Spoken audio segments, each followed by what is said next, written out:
आप पवित्र स्थिति में कृपया करके शयन न करें मिस्टर। सच्चे दरबार की जय हो।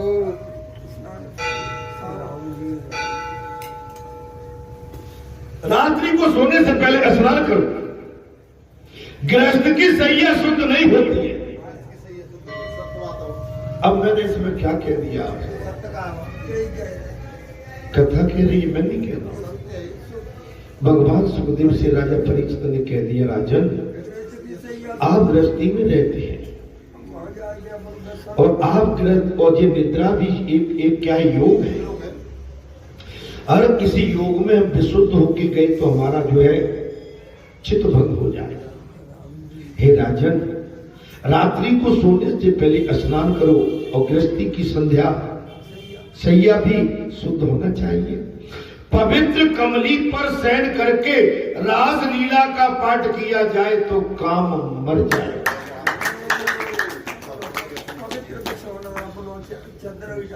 अब मैं इसमें क्या कह डालूं? मेरे बाबा मैं गुड़ में सब कुछ कह देता हूं और यही हमारी साधना है। और ये चीज मैं कितने दिन पहले से कहता चला कि शयन हमारी रात्रि की शयन कोई हमारी विलासता का ये साधन नहीं है, ये हमारे लिए एक योग का भी साधन है। संतो हे महात्माओं, जो वक्ता श्रोता इस लीला का मनन करेगा उसके काम का नाश हो जाए।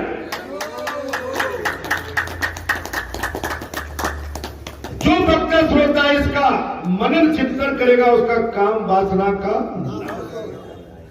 रास लीला के बाद विद्याधर दुष्योधन का कथा आती है। ऐसा क्यों? अपने सौंदर्य का अभिमान कभी मत करो, वो बात अपनी सुंदरता का कभी अभिमान मत करो। सत्कर्म दीनता लाने के लिए है, अभिमान के लिए। सत्कर्म दीनता लाने के लिए है, अभिमान के लिए नहीं। प्रभु को दीनता प्यारी है, अभिमान नहीं। सरलता प्यारी है। प्रभु को दीनता प्यारी है, अभिमान नहीं।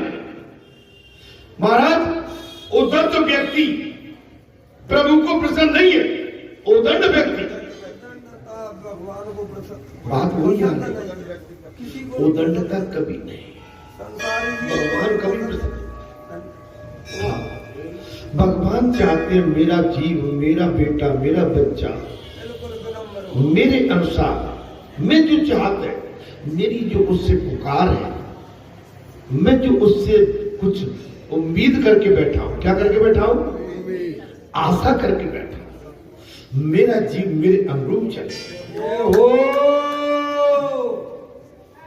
एक माँ बाप अपनी औलाद से क्या आस करते हैं? मेरे अंश, मेरी औलाद मेरे अनुरूप चले। और जो औलाद नहीं चलती है तो माता पिता कहीं ना कहीं उससे माने खिन्नता रखते हैं। दुख किसी भी जीव को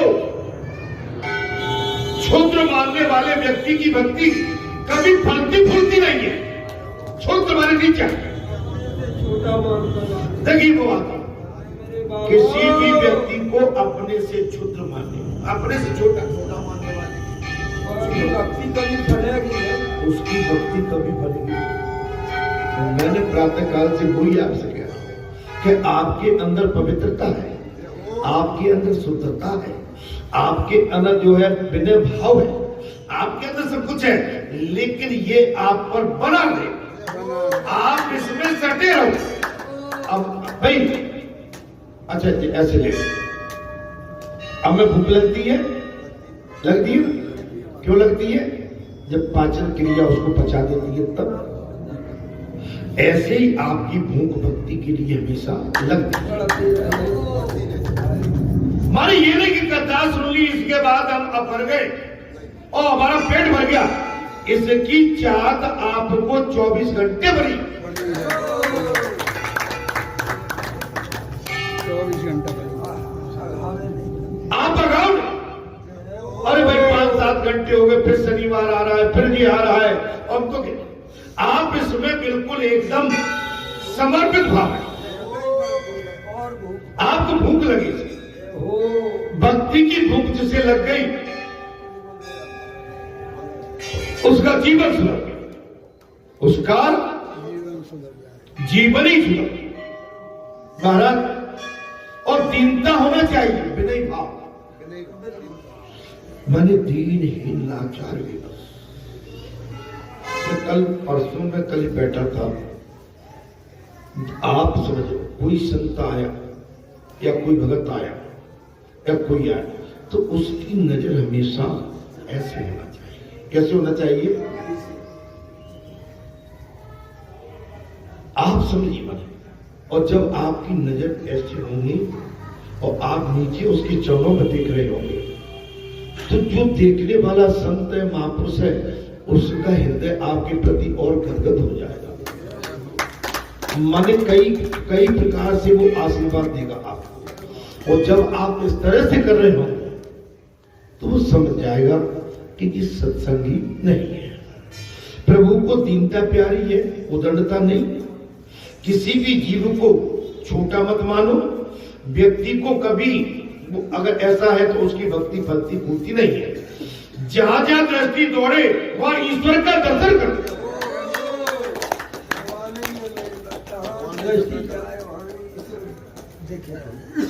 जहां जहां आपकी दृष्टि जाए दीनता तो प्रभु को प्रसन्न करने का साधन है।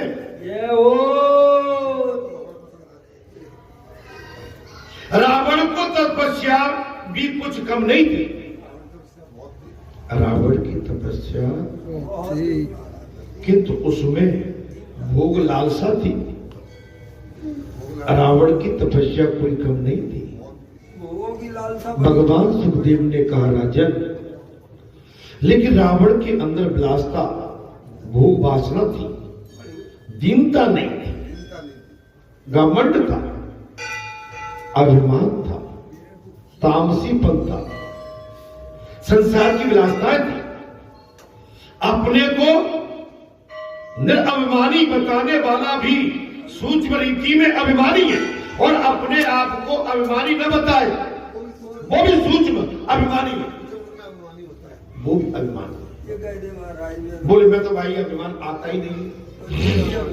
अभी हमने जैसे अभी कहा था ना, रात को सपने आते क्या भगवान के ही आते? बताओ, अगर ऐसा कोई हो तो हाथ उठा दो। सबके आते हैं। भगवान के सपने बता दिए जाते हैं और संसार के सपने छुपा दिए जाते हैं।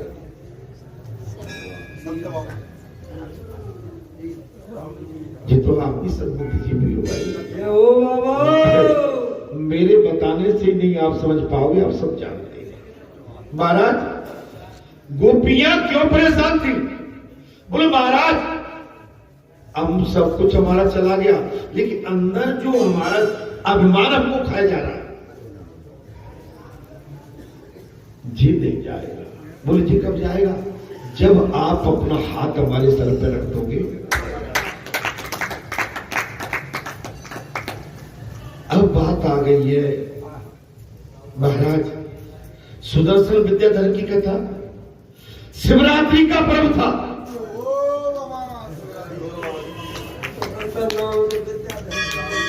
देखो क्या लीला। ये मेरे बाबा, शिवरात्रि का पर्व था। नंद बाबा अंबिका वन की यात्रा पर गए हुए। शिवरात्रि का पर्व नजदीक था। नंद बाबा अंबिका वन की यात्रा पर गए हुए थे। पुष्कर दान दिया गया। रात्रि के समय सबने सरस्वती के किनारे मुकाम किया। वहां रहने वाला अजगर नंद बाबा को निगलने लगा।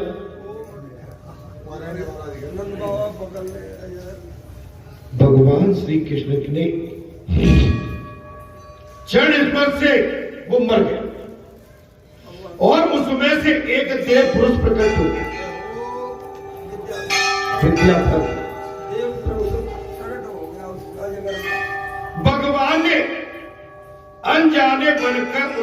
पूछा तुम कौन हो?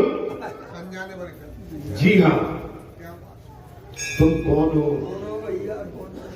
उसने कहा मैं अगले जन्म में सुदर्शन नाम का विद्याधर था। मैं अगले जन्म में सुदर्शन नाम का विद्याधर था। मुझे अपनी सुंदरता पर अभिमान, मुझे मेरे बाबा अपनी सुंदरता पर अभिमान था। कुरूपों को देखकर मुझे हंसी आ जाती, कुरूपों को देखकर, किसी कुरूप व्यक्ति को देखकर मैं हंसता था। मैंने एक बार काले कपड़े ऋषि अंगिरा को देखा तो मैं अपनी हंसी न रोक सका। मैंने एक बार काले कलूटे ऋषि अंगिरा जी को देखा तो मैं अपनी हंसी नहीं रोक सका। ऋषि क्रोध से भड़क उठे और एक उदंड, मेरा शरीर भले ही काला कुबड़ा है किंतु मन हृदय में उज्जवल है, किंतु तेरी बात तो ठीक उल्टी है। मैंने तो सत्संग से अपनी कृति सुधार ली, तेरा तन तो उजला है किंतु मन तेरा काला। मैंने तो मेरा शरीर जो भी काला पीला था, मैंने सत्संग के माध्यम से उसे साफ कर लिया, लेकिन तुम अच्छा सुंदर होके, साफ सुथरा गोला होकर भी तेरा मन अंदर से काला है। मैं तुझे साफ देता हूँ। क्या कहा? मैं तुझे श्राप, तू अजगर बनेगा। श्राप दे दिया विद्याधर को, सुदर्शन विद्याधर को श्राप दे दिया, तू अजगर बनेगा। शरीर में कौन सी सुंदरता है? बोर उतरी, मांस हाड़ और चमड़े से बना। मांस है, हड्डी है, नसें, चमड़ा। अरे इस पे हम क्यों इतना इतराते? ये मेरे बाबा इस शरीर पर हम क्यों इतना इतराते? इसमें तो नरक भरा हुआ है। हड्डी मांस ये दूसरे से ढका हुआ है और इसके अंदर तो नरक है, और नरक होने के बाद हम बड़े इसके ऊपर इतराते हैं। चक्कर क्या है महाराज? यदि रास्ते में हड्डी पड़ी हो तो लोग कतरा कर निकल जाएंगे। सो शरीर को सुंदर मत मानो। कोई हड्डी पड़ी हो, मांस का लुतरा पड़ा हो, मानव वस्तु, मेरे बाबा शरीर पर ऐठन मत।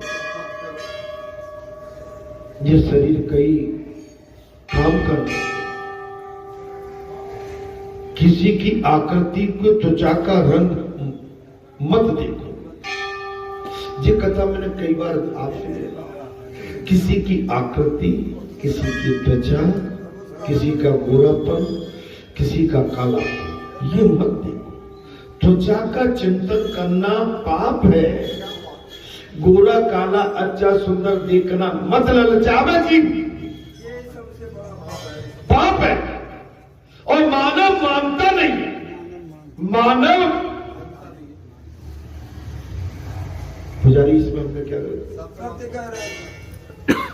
मानव मानता नहीं। वो सुंदर है लड़का, उसका गोरा चट्टा है, बड़ा सुंदर है। अच्छा, उसके गुण क्या है?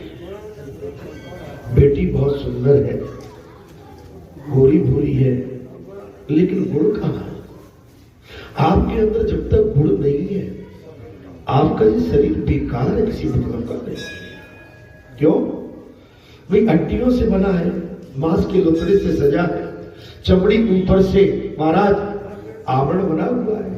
आपके अंदर तो जो है नरक का भंडार भरा हुआ है।